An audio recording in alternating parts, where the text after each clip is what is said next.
Will it be so painful after hair transplant?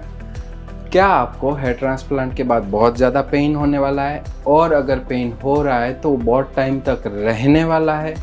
So today आज हम यही बात करने वाले हैं कि हेयर ट्रांसप्लांट सर्जरी के बाद आप कितना पेन एक्सपेक्ट कर सकते हो, ऐसी सिचुएशन में आपको क्या क्या करना है। First thing, don't be afraid, we got your back. So I always, if you are watching my videos regularly, अगर आप मेरा videos regularly देख रहे हो, then I always say one thing regularly, that what is more powerful than fear? You know it, right? It's your knowledge. So knowledge is more powerful than fear. Let's go and get some.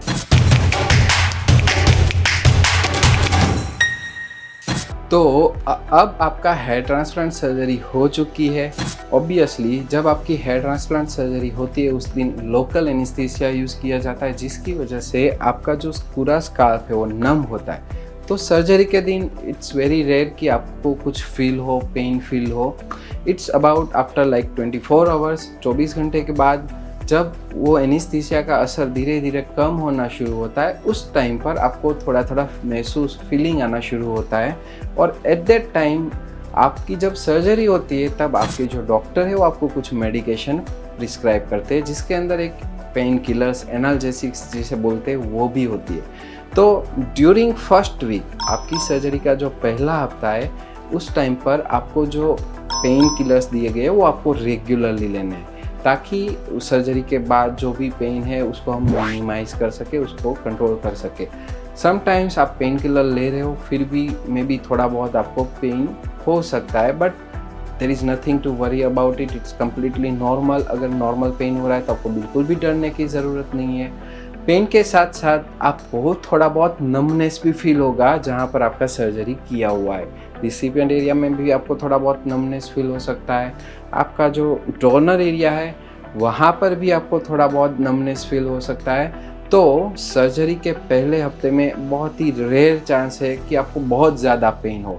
अगर आपको normal थोड़ा बहुत pen हो रहा है तो बिल्कुल भी नॉर्मल है, इसके लिए आपको बिल्कुल भी डरने की ज़रूरत नहीं है।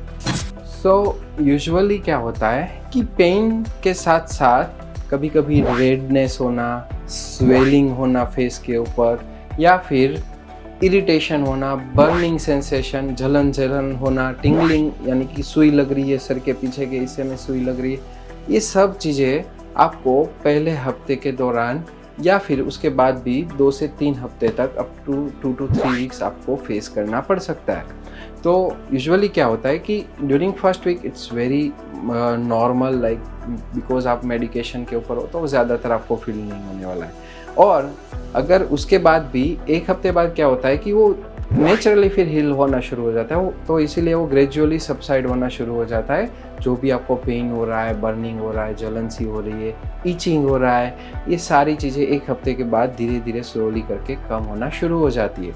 Up to like 3 to 4 weeks, within 1 month आपकी जो भी पेन है, अगर बर्निंग हो रहा है, जो कुछ भी है, वो धीरे धीरे करके वो बिल्कुल भी नॉर्मल हो जाएगा। हाय, मैं हूँ doctor Vivek Galani, chief hair transplant surgeon at RQC hair transplant clinic, Surat, India. After doing thousands of hair transplant and implanting more than millions of hair follicles, आज मैं आपके सामने बहुत ही इंपॉर्टेंट टॉपिक के बारे में बात करने वाला हूँ, और वो है pain after hair transplant. Surgery होने के बाद कितना पेन होता है, बर्निंग सेंसेशन, टिंगलिंग, जहाँ पर आपको छोटी छोटी सुई लगती हो ऐसा महसूस होता है, जलन सी होती है। तो ये पूरे सिनेरियो के बारे में बात करेंगे और उस सिचुएशन में क्या करना है वो भी हम देखेंगे। तो सबसे पहले हम ये समझते हैं कि ये पेन एक्चुअली होता क्यों है, किस वजह से आपको पेन हो सकता है। सबसे पहले एक तो होता है इन्फ्लामेशन, क्योंकि आपकी हेयर ट्रांसप्लांट सर्जरी हुई है तो यूजुअली रिसिपिएंट एरिया से ज़्यादा डोनर एरिया में चांसेस है कि वहाँ पर आपको पेन ज़्यादा महसूस करना पड़े। तो जब यहाँ पर सर्जरी की गई होती है तो वहाँ पर डैमेज हुआ होता है, इंजरी होती हुई है, कंट्रोल्ड इंजरी जिसे बोलते हैं, लेकिन वहाँ पर भी आपको इन्फ्लामेशन होता है। तो इन्फ्लामेशन की वजह से आपको थोड़ा बहुत पेन का सामना करना पड़ता है। दूसरी चीज़ क्या होती है कि जब आपकी हेयर ट्रांसप्लांट सर्जरी की होती है उस टाइम पर आपको बहुत ही टाइट बैंडेज मारा जाता है। टाइट बैंडेज मारने से क्या है कि स्वेलिंग आने के चांसेस कम हो जाते हैं और ये कभी कभी कुछ पेशेंट में हमने देखा है कि बहुत टाइट बैंडेज की वजह से उनको कभी कभी थोड़ा बहुत पेन का सामना करना पड़ता है। तीसरा चीज़ है नर्व डैमेज। जब आपकी सर्जरी की जाती है तो उस टाइम पे आपकी जो स्किन के ऊपर के लेयर में नर्व्स रहती है जिससे आपको सेंसेशन मिलता है कि हाँ मैंने इधर टच किया है, इधर टच किया है, उसको हम नर्व्स बोलते हैं। ये नर्व्स को डैमेज होता है। जब ये नर्व को डैमेज होता है उसके ऊपर या फिर जो भी नर्व्स वहाँ पर प्रेजेंट है उसके ऊपर इन्फ्लामेशन की वजह से प्रेशर आ रहा है, ऐसी सिचुएशन में आपको दर्द का सामना करना पड़ सकता है। और फोर्थ जो चीज़ है जिसकी वजह से कभी कभी आपको पेन का सामना करना पड़ता है वो है यदि आप प्रॉपर पोस्ट ऑपरेटिव जो केयर आपके डॉक्टर ने आपको एक्सप्लेन की है वो फॉलो नहीं कर रहे हो, तो ऐसी सिचुएशन में भी कभी कभी कुछ गलत होने की वजह से वहाँ पर आपको पेन का सामना करना पड़ सकता है। और अब हम बात करते हैं बर्निंग के बारे में। बहुत बार सिर्फ पेन ऐसी कंप्लेन नहीं होती है कि सर्जरी के बाद सिर्फ पेन हो रहा है। कभी कभी किसी को जलन हो रही है सिर के पीछे के हिस्से में, कभी कभी किसी को ऐसा लग रहा है कि सुई लग रही है, कि पीछे से बहुत सारी सुई लग रही है अलग अलग जगह पे, ऐसी कभी कभी फीलिंग आती है। तो इसके बारे में अब हम बात करते हैं। तो देखिए क्यों ऐसी जलन या फिर ऐसी सुई चुभ रही है, ऐसी आपको फीलिंग आती है, इसके दो रीज़न है। एक तो जो आपको लोकल एनेस्थेसिया दिया गया है, आपको याद है सर्जरी के दिन आपको बहुत सारी मेडिसिन दी गई थी लोकल एनेस्थेसिया, ताकि आपकी जो स्किन है वो सुन्न हो जाए और नम हो जाए और आपको पूरी प्रोसीजर के दौरान पेन ना हो। अब ये लोकल एनेस्थेसिया का इफेक्ट है वो धीरे धीरे कम होना शुरू होने वाला है। जैसे जैसे वो कम होना शुरू होता है वैसे वैसे आपको फीलिंग वापस आनी शुरू होती है कि हाँ मेरी स्किन यहाँ पर है, मेरा सिर है। जब तक एनेस्थेसिया का असर है तब तक तो आपको अपना पूरा सर जो है वो भारी महसूस होगा, आपको ऐसा ही लगेगा कि आपने हेलमेट पहना हुआ है। जैसे ही एनेस्थेसिया का असर कम होगा वो लाइट होना शुरू हो जाएगा, वहाँ पर सेंसेशन आना शुरू हो जाएगा, जिसकी वजह से आपको कभी कभी ऐसी फीलिंग आ सकती है कि मुझे सुई लग रही है पीछे के हिस्से में या फिर ऊपर के हिस्से में। अगर ऐसा हो रहा है बिल्कुल भी चिंता ना करें, क्योंकि वो एनेस्थेसिया का जो भी असर है वो जा रहा है। दूसरी चीज़ कि जिसकी वजह से आपको बर्निंग या ऐसे टिंगलिंग सेंसेशन आ सकता है वो है, जैसे मैंने बताया, नर्व डैमेज। जैसे मैंने बताया कि हमारे स्किन के ऊपर नर्व्स होती है, तो जब इसको डैमेज हो जाता है सर्जरी के दौरान, और वो नॉर्मल है, सबको होने ही वाला है, तो ऐसी सिचुएशन में भी आपको ऐसी बर्निंग या टिंगलिंग महसूस हो सकती है।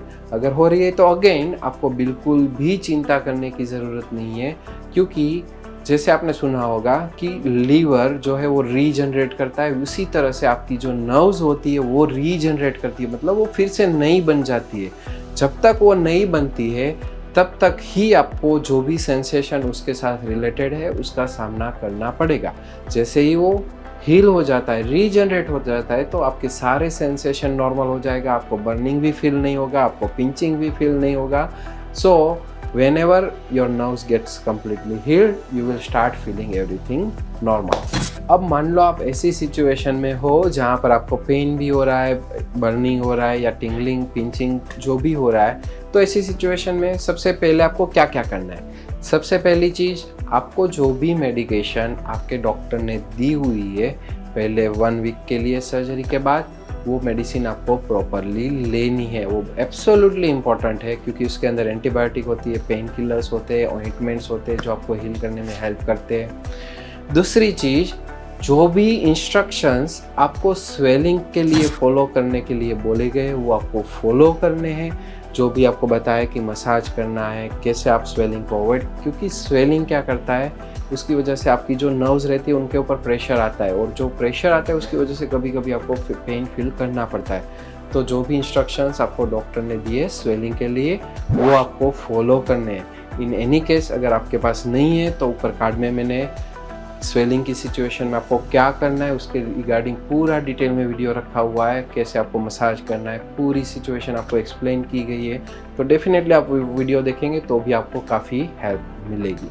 तीसरी चीज़, आप आइस पैक्स भी यूज़ कर रहे हो, आपको बहुत ज़्यादा अगर पेन हो रहा है या फिर स्वेलिंग है तो बर्निंग हो रही है, तो ऐसी सिचुएशन में आप आइस का यूज़ कर सकते हो, तो आपको बहुत ही हेल्प मिलेगी।